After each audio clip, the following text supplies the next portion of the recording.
Welcome to the GAB Talks by the Independent Press Award. I'm your hostess, Gabby Olzak. Today, we will be speaking with Hy Conrad, author of Sins of the Family, the second book of the Callie McPhee mystery series. The first book, The Fixer's Daughter, is the winner of the 2022 Independent Press Award in Mystery. Hy began his career as a child actor. Though his TV credits are lengthy, including White Collar, Probable Cause, and The Good Cop, he is most widely recognized as the award-winning writer and co-executive producer for the TV series Monk.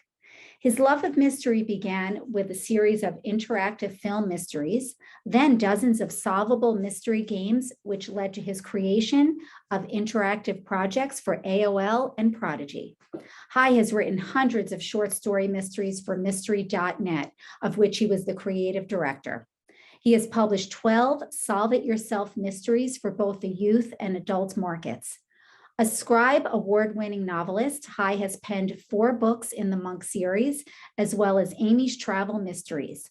The Fixer's Daughter and Sins of the Family are his most recent mystery novels. Hy is lucky enough to call both Vermont and Key West his home, that he shares with his husband Jeff and their mini schnauzers, Nelson and Stella. Well, congratulations, Hy, and welcome to the GAB. It's an honor to have you. Thank you, Gabby. It was an honor to get the award and honor to talk to you. But did I get all of your accolades correct?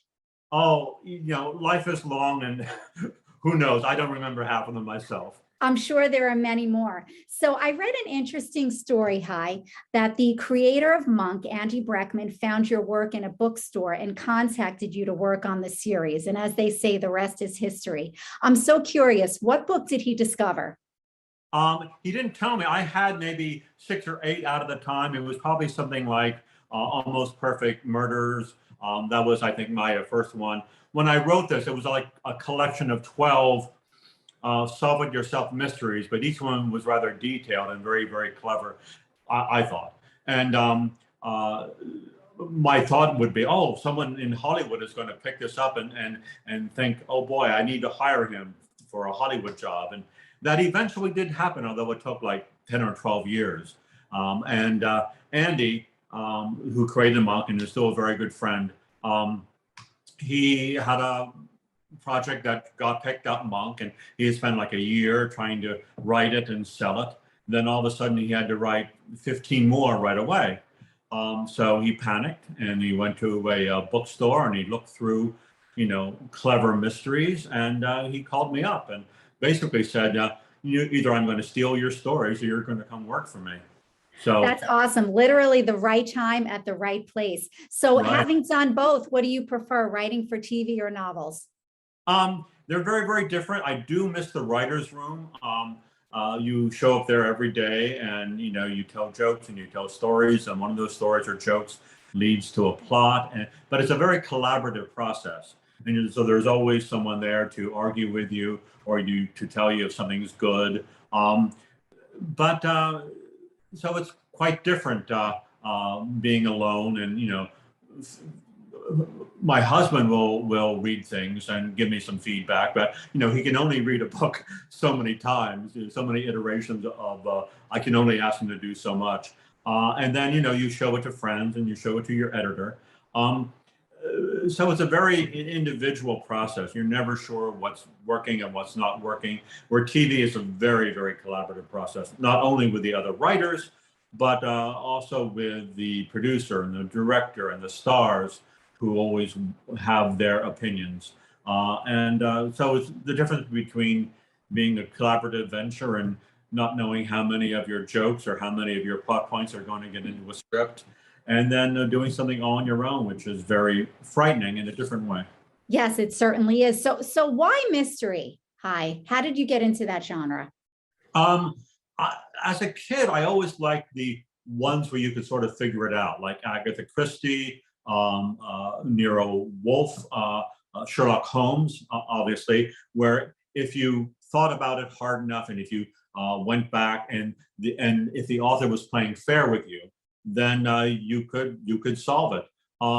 And for some reason, I was very, very attracted to that. And I had done written an off-Broadway play And one of the backers said, do you have any ideas of something that may work interactive? Because this was in the early 80s, and interactive was just barely beginning, whether it was AOL or the first thing I did was a video disc, which were like, this was even before VCRs. It was a big disc that would contain a whole movie, sort of like a Frisbee. And you would put it in a player and you could manipulate the sound and you could jump to a certain spot in the story.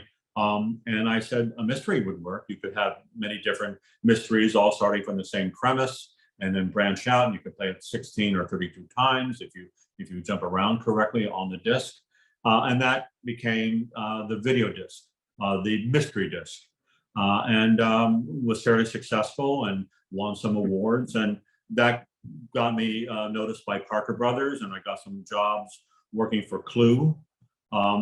And I consulted on the movie. I wrote Clue VCR and other Clue-oriented things. And then I started getting other phone calls, and it was something that I could figure out how to do, which was great. Well, my family, we're big fans of the create your own ending murder mystery or just mystery books. When my children were growing up, we often did those, and it's a great way to get children really involved in reading, and adults also. It's the interactive format of it is really terrific. Yeah. I get letters from teachers all the time saying, can I use your books in my classroom, or I've been using your books in my classroom, can I get some more? Yeah, I think it's a great educational tool. Absolutely. And so on to your most recent novels, your mystery novels. The Fixer's Daughter has been out for a while. Sins of the Family is the sequel. Tell us a little bit about it, and then we'll get a little deeper into how you came up with the idea. For Sins of the Family. Yes, well, you can do both, but I know Sins of the Family is just recently came out. So let's talk about that. Okay, so Sins of the Family is one thing I like to do in my books, and I think we instituted this at Monk, was you start out with one story and then you have a side story, and then so it winds up being like two mysteries, and at the end you realize, oh my God, they're combined. The idea for this, it's hard to tell you the idea, because if I tell you the idea, then you'll know how it ends. But we had worked, so we had worked on an episode of Monk all about inheritance and and about DNA, and so that kind of led me to thinking about that. And so the story starts out with this guy who's in a high-tech firm. The firm is private. It's about to go public. He's going to make a lot of money when it goes public. And then he has a little arrest. And the heroine's father is a fixer, and he takes care of it, and he does everything. But the young guy, winds up being convicted. No, he doesn't have to serve any prison time, but he gets convicted, and that conviction is enough to throw out is enough to get him fired. He's lost out millions of dollars. His whole career is gone because he gets fired because of a conviction, and he kills himself. And Callie doesn't want that to be true because he was a friend. Her dad doesn't want this to be true because he's the one who arranged the conviction. And Callie was there right after the murder, right after the supposed suicide. And so, was it a suicide? I mean, she's a witness that kind of says, yes, it was a suicide. And so it kind of goes from there. And then you have another story that kind of weaves its way in and out. So you have a couple of things going on here. You have a relationship with the protagonist, Callie, and her father. So that's always an interesting dynamic to examine. How did you develop your protagonist, Callie? She was actually this, and she's going to have a larger and larger part in every book. But the initial thought, and I think we came up with this in the monk room at one point, the initial thought was, what if you have a character who is getting up there in years and begins to develop dementia? And what would happen if he started blurting things out loud? He had many secrets in his past. And so he started saying things inappropriately, things that could get other people in danger, things that could put his own life in danger. And so this idea that you have someone, and so what do you do with him, besides, kill him off? And I don't want to do that. So, so I thought it became a fascinating idea. And to put him on the opposite side from his daughter, who's a journalist, wants to get to the truth. He has 40 years of covering things up. So he has a vested interest in covering things up. And how does she protect her father? And at the same time, get to the truth? Someone's been killed and her father is trying to cover it up, which is the plot of the first book. So I thought it would be interesting. And then every book, she becomes more and more this focus. And he, as his dementia develops, becomes less and less of a main character, and it's basically following her adventures. And it was great to see how she developed as a character. How a lot of the stuff that I do begins with the plot, and in order to make the plot work, your character has to do A, B, C. Has to be this kind of person, and then pretty soon they develop into a real person, into a real personality. And that's always a fascinating process. Well, she definitely is evolving throughout the stories, without a doubt. Now, when you first wrote The Fixer's Daughter, the first of the Callie McPhee mysteries, did you already know in your minds, you mentioned before that you start off and it's a bunch of different stories. Did you already know that you would have a sequel? The Sins of the Family? That was the hope. I think a lot of writers, I don't think I've done any one-offs, but yeah, a lot of writers will just have an idea for one book and it ends in a point where there can be no sequel and you don't want to write a sequel. But yeah, I always like the idea of developing characters as you go along.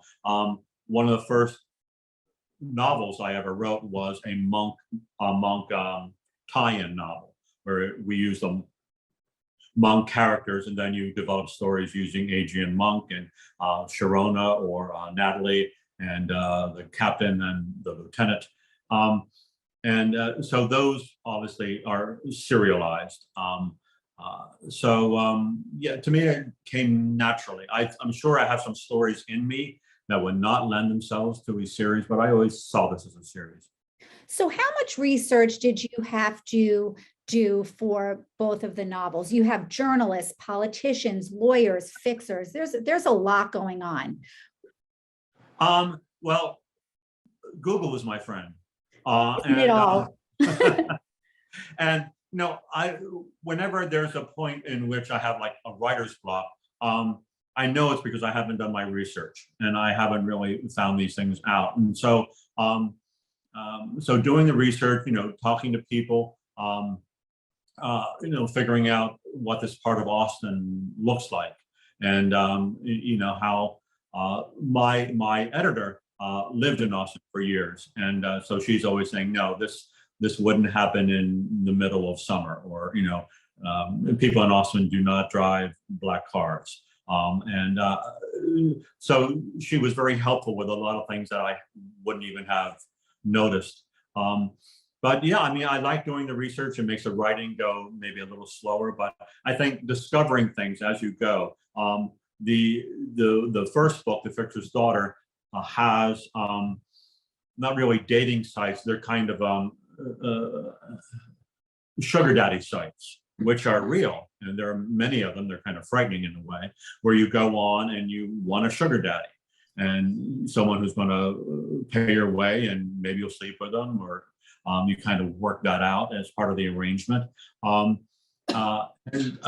So that's an aspect of the world that I had no idea about, except I needed something like that for the plot, and I began to look it up, and it was fascinating. So I like stories in which you're immersed in a different kind of world. Absolutely, as do I.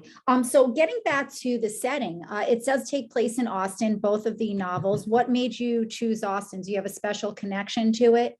Actually, I don't. Which is, I'm going to go this next spring. I'm going to go to South by Southwest and maybe do some book signings in Austin. But I wanted some kind of old boy world. Yes. I didn't want it to be New York. I didn't want it to be LA, because they have their own cultures of business and cultures of film, et cetera. I wanted something that was just a real, authentic old boy kind of world that is now butting heads with a new world. And so Texas seemed like a good location. Would have to be in the capital. If it's going to be political in any way. And so that was Austin. And, Austin also has this very forward moving culture, as well as remnants of the old boy network. So it seemed to work. It seemed to work well. It certainly did. So you're a mystery guru.